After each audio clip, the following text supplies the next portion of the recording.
kubadda cagta si la mida nolosha kale haddii wax si joogta ah loogu celceliyo si kalsooni leh dadka qaarkood waxay u qaataan run xitaa haddii aysan jirin caddayn dhab ah oo taageeraysa balse xilli ciyaareedkan qaar ka mid a ciyaartoyda iyo kooxaha ugu sarreeya waxa ay go'aansadeen inay si buuxda u burburiyaan beerahaasi waana kuwa aan maanta kaga hadli doono muuqaalkan kuwaani waa 7 beenood ee ugu waaweynaa oo xilli ciyaareedkan la beeniyey beenta koobaad waa tan sheegaysa in Erling Haaland uusan waxba ku soo kordhin ciyaarta kooxdiisa marka laga reebo goolasha arrintan sanado badan waxaa loo qaatay xaqiiqa waxaana inta badan la xisaabin jiray tirada taabashooyinka ee uu sameeyay kulankiiba balse xil ciyaareedkan wuxuu cadeynayaa in arrintaasi ay tahay been cad marka laga tago goolasha Haaland wuxuu wax badan ku biiriyay kooxdiisa dib ayuu u soo laabtaa si uu daafacashada kooxda dib uga noqdo haatanna waa mid ka mid ah 5 weeraryahan ee kubadaha ugu badan la soo haray Premier League sidoo kale waxa uu ka mid yahay 7 ugu sareysa ee weeraryahanada ku guuleystay kubadaha jooga sare xil ciyaareedkan balse waxa ka siiya badan inuu xil ciyaareedkan ka mid noqday ciyaaryahanada ugu kubad abuurka badan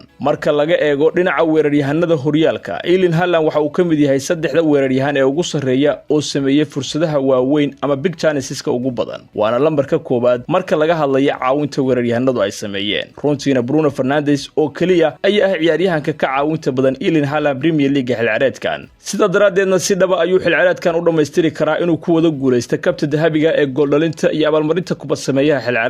xil ciyaareedkan weeraryahanka reer Norway waxa uu si buuxda u aasay fikirkii ahaa in shaqadiisu ay ku eg tahay gool dhalin oo kaliya waxayna u muuqataa in nidaamkii hore uu xadidi jiray balse markii Pep Guardiola uu bedelay nidaamka isla markaana uu ka garab ciyaarsiiyay weeraryahan kale ciyaarta dhexdeeda waxa uu bilaabay inaan aragno Erling Haaland oo siyaabo kala duwan waxtar ugu leh kooxdiisa marka laga reebo goolasha beenta kale ee xil ciyaareedkan la beeniyay waa tan sheegaysa in Arsenal ay samayn fursado ku filan muddo dheer waxa la sheegi jiray in Arsenal ay ciyaaraan kubad caajis ah oo aysan samayn fursado badan taas oo sabab u ah in weeraryahannadeedu aysan goolal badan dhalin karin laakiin tirooyinku shaka kale ay inoo sheegayaan hadda ma jirto koox samaysay fursado waaweyn oo ka badan Arsenal labadaba Premier League iyo Champions League xil ciyaareedkan sidoo kale waa mid ka mid ah labada kooxood ee goolasha ugu badan ka dhalisay horyaalka Premier League halka hadii laga reebo goolasha isla reebkana ay hogaanka u hayso goolasha ugu badan ee laga dhaliyay Champions League dabcan waxa jiri kara dad ku doodaya in fursadahaasi badankoodu ay ka yimaadeen kubadaha set pieces-ka loo yaqaano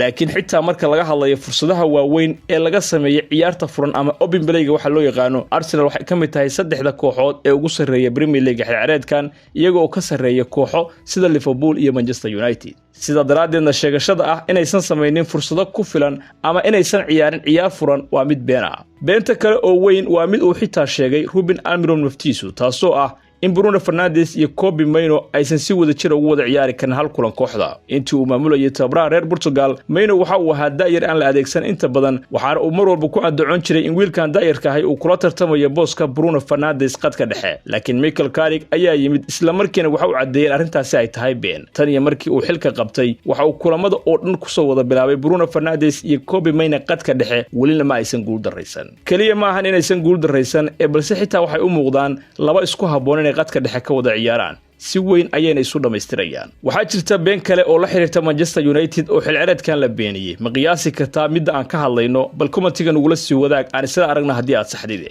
inta aynan halkan dhaafina hadii aadan wali ka mid noqon asxaabteena waan ku soo dhaweynayaa sanado badan waxa la oran jiray lacag badan oo la qarash gareeyo ayaa si toos ah kugu damaanad qaadaysa koobab dad badanna doodan waxay u adeegsan jireen inay hoos ugu dhigaan guulaha Pep Guardiola iyo Man City iyaga oo leh marka aad haysato lacag aad ku iibsatay ciyaartoyda ugu fiican ku guuleysiga horyaalku waa arrin sahlan laakiin sida aan ku aragnay Liverpool xil ciyaareedkan taasi run ma aha markii ay ku guuleysteen Premier League xil ciyaareedkii hore kooxda Merseyside-ka oo ay suuqana ku bixiyeen ku dhawaad nus bilyan euro si ay u keenaan ciyaartoy cusub oo ay ku jiraan xidiga waaweyn sida Alexander Isak iyo Florian Wirtz laakiin eeg halka ay maanta joogaan qarashkaas badan waxa uu muuqdaa mid uga sii daray xaaladooda kaliya ma aha inaysan ku jirin tartanka horyaalka balse waxay haatan ku jiraan kaalinta 6aad ee horyaalka Premier League walina booskooda Champions League ee xil ciyaareedka dambe lama hubo isla arrintan waxaynu ku aragnay gudaha Spain oo Atletico Madrid xil ciyaareedkan waxay bixiyeen ku dhawaad rubuc bilyan euro taasoo ka badan isku darka lacagta ay bixiyeen Real Madrid iyo Barcelona wada jir haddana kooxda Diego Simeone xitaa kuma jirta tartanka horyaalka sida Liverpool oo kale haatan waxay run ahaantii u dagaalamayaan inay boos ka helaan Champions League xil ciyaareedka dambe sida daraadeedna qarashku waxa ma damaanad qaado ee waa uu ku caawin karaa dabcan laakiin waxa ugu muhiimsan waa sida aad uga faa'iideysatay ciyaartoydaasi iyo sida uu tababaruhu u soo saaro waxqabadkooda ugu wanaagsan ee garoonka dhexdiisa. Aanu gudubno qodob kale. Ma xasuusataa 2024 markii Aston Villa ay u soo baxday Champions League markii ugu horeysay muddo 40 sano ah. Dad badani waxay ku tilmaameen mucjiso hal xilli ciyaareeda iyagoo oo sheegay inay ahayd nasiib ama shil. Waxay yiraahdeen kaliya waxay ku dhameysteen top 4ka sababtoo ah horyaalka kooxaha ayaa xil ciyaareedkaasi hooseeyay. Qaar badan waxay saadalinayeen inay dib ugu laaban doonaan bartamaha jadwalka sanadka xiga. Laakiin hadda waxay cadeynayaan inay taasi been tahay. Waxay haatan ku jiraan kaalinta saddexaad ee jadwalka sareynta Premier League. Waxay u muuqdaan kuwa si xoogan ugu dhow inay mar kale xaqiijiyaan Champions League xilciyaareedka dambe. Xilciyaareedkii hore haddii aad xasuusataan waxay Champions League ku waayeen farqiga goolasha oo kaliya oo waxay dhinaca dhibcaha kala mid noqdeen Newcastle,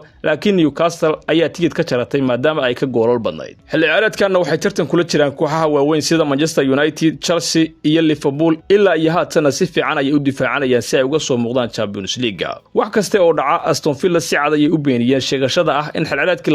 2023-24 uu ahaa shil. Waxayna u muuqdaan haatan inay diyaar u yihiin inay kala baxaan booska top 6ka kooxda Tottenham Hotspur oo xaaladeedu ay safiicnayn. Waxa kale oo jiray hadal wareegaya oo ahaa kooxaha Premier League marka ay weeraryahan ka soo iibsadaan Bundesliga Jarmalka ama horyaalka Portugiiska had iyo jeer waa lacag ay qasaariyeen. dadka qaarkoodna waxay tusaale u soo qaadan jireen Timo Werner iyo Darwin Núñez doodahaasi si ay u xoojiyaan laakiin xilli ciyaareedkan taasi been ayay noqotay. inta badan sixiyadii xagaaga ee sida fiican u ciyaaraya waxay ka yimaadeen Jarmalka ama Portugiiska. Victor Gyökeres, Hugo Ekitike, Benjamin Šeško, Walter Florian Wirtz dhamaantood waxay ka yimaadeen horyaalada Jarmalka ama Portugiiska. haddana waxay noqdeen xidiga muhiim ah kooxahooda. ugu dambeynna waxaan oran karnaa ciyaaryahan tayale mar walba tayadiisa waxa uu ku muujin karaa meel kasta oo uu tago xitaa Premier League ayuu ku iftiimi karaa oo kuma xirna horyaalka uu ka yimid. haddaba ma xasuutaa inaan hore kuugu sheegay inay jirto been kale oo ku saabsan Manchester United oo muuqaalkan ku jirta. waatan sanado badan waxaa la oran jiray Manchester United waxay u baahan tahay sanado dheeraada si ay ugu soo laabato heerka ugu sarreeya. muddo dheer arrintaani waxay u muuqatay mid run ah oo xitaa Ruben Amorim ayaa sheegay inay ku qasbanaan doonaan inay waqti dheer dhibaatoodaan. laakiin hadda waxaan aragnaa inay taasi been ahayd. arag sida uu Mikel Carrick u bedelay kooxdan waqti aad u kooban. way caddahay Manchester United inaysan u baahnayn waqti aad u badan si ay mar kale ugu soo laabato heerka sare. xusuusana Mikel Carrick wali ma uusan helin xitaa hal suuq oo isagu maamusho oo u go'aansada xidigaha uu soo iibsanayo. ma uusan helin fursado uu ku dhiso kooxdiisa. haddana durba waxa uu ka dhigay mid si heer sare u ciyaaraysa xitaa toddobaad kaste kooxo waaweyn ayay garaacaan. haddii Manchester United xilli ciyaareedkan ay ku bilaaban lahayd Mikel Carrick oo tababara ah waxa laga yaabaa inay haatan ku tartami lahayd horyaalka Premier League. tan iyo markii uu xilka la wareegay Manchester United waxay heleen dhibco ka badan koox kasta oo kale Premier League. intaasna waxaa dheer inay haatan wataan guulaha ugu dheer ee xiriirka oo haatan socda horyaalka Premier League. sida ay wax u socdaan si dhaba xilli ciyaareedkan waxay ku dhameysan karaan kaalinta saddexaad taasoo imaanaysa kadib markii qaybtii hore xilli ciyaareedka ay la dhibaatoodeen hogaaminta Ruben Amorim. tani waxay cadeynaysaa in hadaladii ahaa Manchester United waxay u baahan tahay sanado badan si ay mar kale u noqoto koox weyn oo tartamaysa inay been ahaayeen. qofka saxda ah oo go'aano caqli badan qaata ayaa ku filan Red Devils xitaa inay ku guuleystaan Premier League xilciyaareedka dambe. adigu ma igu raacsan tahay qaybta commentiga nagula wadaag. sidoo kale nala wadaag haddii aad og tahay beena kale oo waaweyn oo xilciyaareedkan la beeniyay. haddii aad ka heshay muuqaalkana soo dhawo oo ka mid noqo asxaabteena.